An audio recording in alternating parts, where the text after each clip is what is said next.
मैंने पहले ही कहा था कि पाकिस्तान के लोगों को बेवकूफ पाकिस्तान की शहबाज हरामी की सरकार बना रही है। इसमें पाकिस्तानियों की गलती नहीं है, बेचारे मजबूर हैं। उनकी आंखों के सामने पूर्व प्रधानमंत्री इमरान खान की जिंदगी को नोच कर तबाह कर दिया। पाकिस्तान की आवाम इमरान खान को बचा ना सकी, तो पाकिस्तान की आवाम तो पूरी तरह से गुलाम है। दोस्तों आप सोचिए, इसी अब पाकिस्तान ने धमकी दी है ईरान को। पाकिस्तान का चैनल नहीं दिखा पाएगा क्योंकि आईएसआई तुरंत उन्हें उठा लेगी और पाकिस्तान की आर्मी ऐसे लोगों को जो सरकार की आलोचना करते हैं ना, रातों रात गायब कर देती है। पता नहीं चलता कि गुंडे ने मार दिया, किसी ने स्नैचिंग करते हुए कत्ल कर दिया, या बंदा गया कहां। पाकिस्तान की फौज और गुंडों में कोई फर्क नहीं है।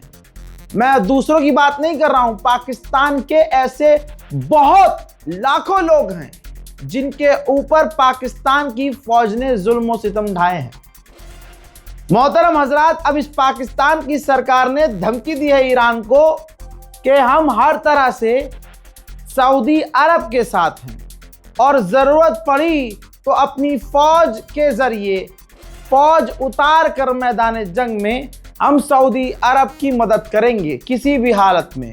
हमारा डिफेंस एग्रीमेंट सऊदी अरब से है और हम सऊदी अरब के साथ हैं किसी भी कंडीशन में। ठीक, कल इसी दोगली सरकार ने खत लिखकर ईरान के नए सुप्रीम लीडर चुने जाने पर मुबारकबाद पेश की और फिर ऐलान किया आज कि हम अरब के साथ हैं, सऊदी के साथ हैं, और ईरान को वार्निंग जारी कर दी।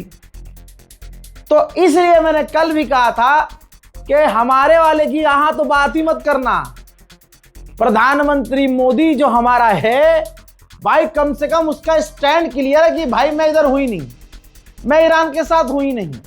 हालांकि एक एडवांस है उसके पास टेक्निक कि ना मैं इधर हूं ना मैं इधर हूं, जो जीत गया मैं उधर हूं।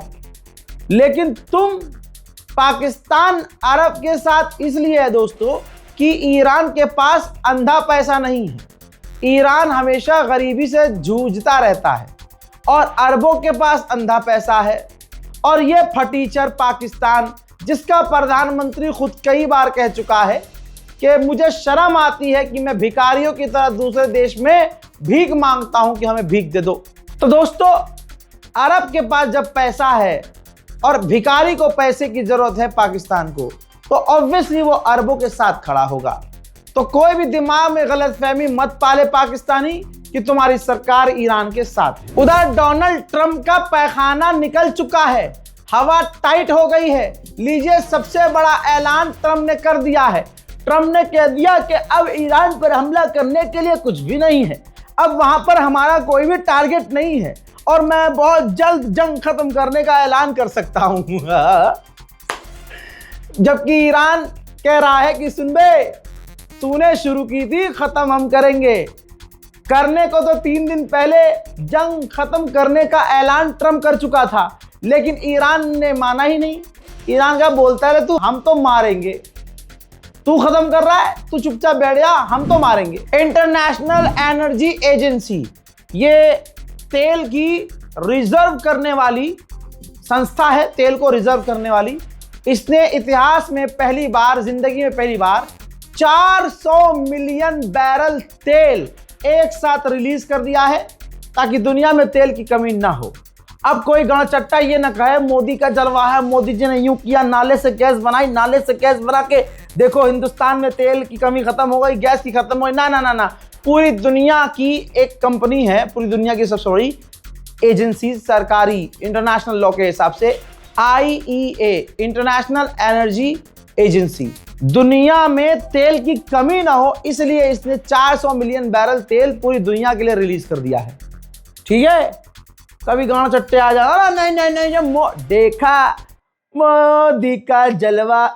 अबे रूस से 30 दिन की भीख लेने को अप्रूव किया है अमेरिका ने, तुम्हारे फाफा को। उधर ओमान का ऑयल स्टोरेज फैसिलिटी, जहां ऑयल ओमान अपना स्टोर करके रखता था, वहां पर भी हमला हुआ है।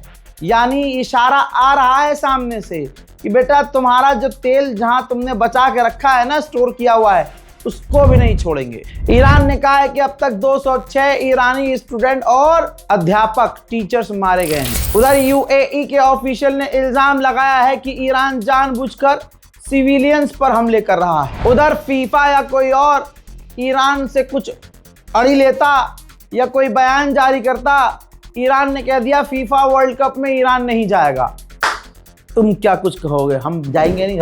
हजरात, एक ईरानी ने जो है जैसे तैसे CNN को कुछ जानकारी दी है। जनाब मुश्तबा खामनाई के घर पर जब हमला हुआ, जो पहली स्ट्राइक हुई, तो मुश्तबा खामनाई घायल हुए। अब जो घायल बताया गया है उस हिसाब से फेस पर कट लग गया है, आंख के पास, पैर फ्रैक्चर हो गया है और जो है हाथ में जरा सी चोट है और आंख के पास जो है हल्का सा कट लगा है। और ईरान के सुप्रीम लीडर, अब जो नए सुप्रीम लीडर हैं मुश्तबा खामनाई, वो घायल बताए गए हैं। लेकिन ना कोई तस्वीर जारी की गई है, ना वीडियो जारी किया गया है, ना मुश्तबा खामनाई सामने आए हैं। देखिए, सामने नहीं आए हैं, इसका बिल्कुल लॉजिक है कि भाई अमेरिका इजराइल ने खुले में बोला है हम मार देंगे। मेरे दोस्तों, IRGC डोनाल्ड ट्रंप को फुटबॉल बना रहा है। IRGC के कमांडर ने कहा है कि डोनाल्ड ट्रंप चाहता है, ऑब्वियसली ये दुनिया मानेगी, डोनाल्ड ट्रंप चाहता है कि जंग बंदी और सीज फायर का ऐलान डोनाल्ड ट्रंप करे और अपनी जीत का ऐलान कर दे। लेकिन ईरान ऐसा करने नहीं देगा, हम उसे ऐसा करने नहीं देंगे, हम पीटते रहेंगे। जंग उसने शुरू की है, खत्म हमें करनी है।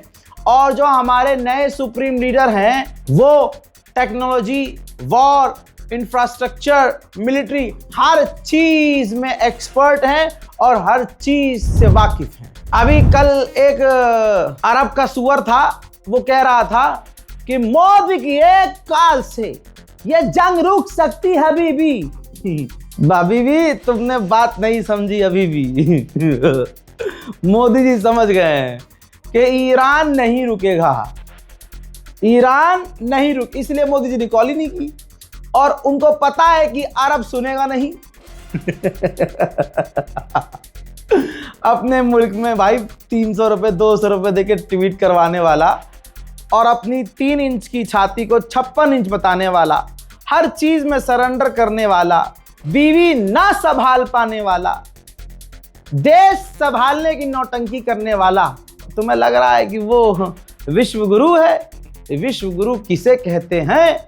खामनाई से सीख लो। दोस्तों, अगर मोदी में इतना दम होता और कोई दुनिया का कोई एक नेता भी मोदी से डरता तो ये खबर ना आती कि जो 2 टैंकर, तस्वीर देख लीजिए, 2 टैंकर जो उड़ाए हैं ईरान ने, ओए होए बल्ले बल्ले भाई साहब। एक थाईलैंड का टैंकर भारत के मुंबई पोर्ट पर आ रहा था, थाईलैंड का सीधा मुंबई के पोर्ट पर, ईरान ने उस टैंकर को तबाह कर दिया, उड़ा दिया। मोदी जी अब भी फोन नहीं करेंगे, लिख के ले लो।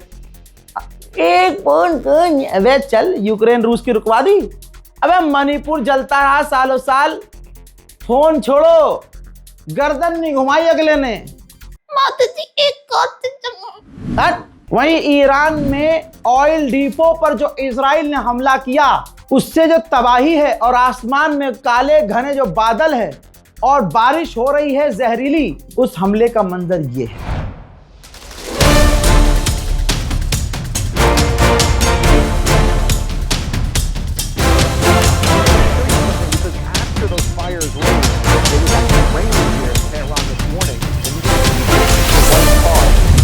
अमेरिका ने अमेरिकी कंपनियों से कहा है कि जंग से पहले डीजल पेट्रोल के दाम जितने थे, अब 2027 तक उतने कभी दाम होंगे ही नहीं सस्ते। समझ रहे हैं?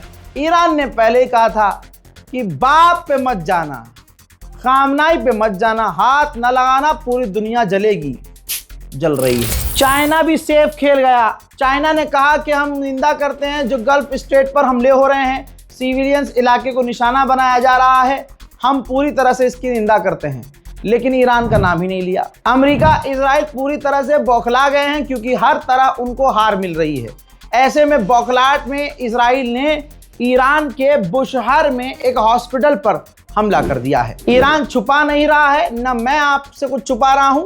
जो भी नुकसान ईरान का है बता रहा हूं। ईरान में अमेरिका और इजराइल के हमलों में 20,000 बिल्डिंग निस्तनाबूद तबाह हो चुकी हैं, बिल्कुल खाक हो चुकी हैं, क्योंकि अमेरिका इजराइल ने यही सोचा था कि ईरान को हम गज्जा बना देंगे। वहीं 4 दिन पहले गुलाबी सुअर ने कह दिया था कि हमने तो ड्रोन ही खत्म कर दिया, ड्रोन लॉन्चर खत्म कर दिया ईरान के। ईरान ने वीडियो जारी कर दिया।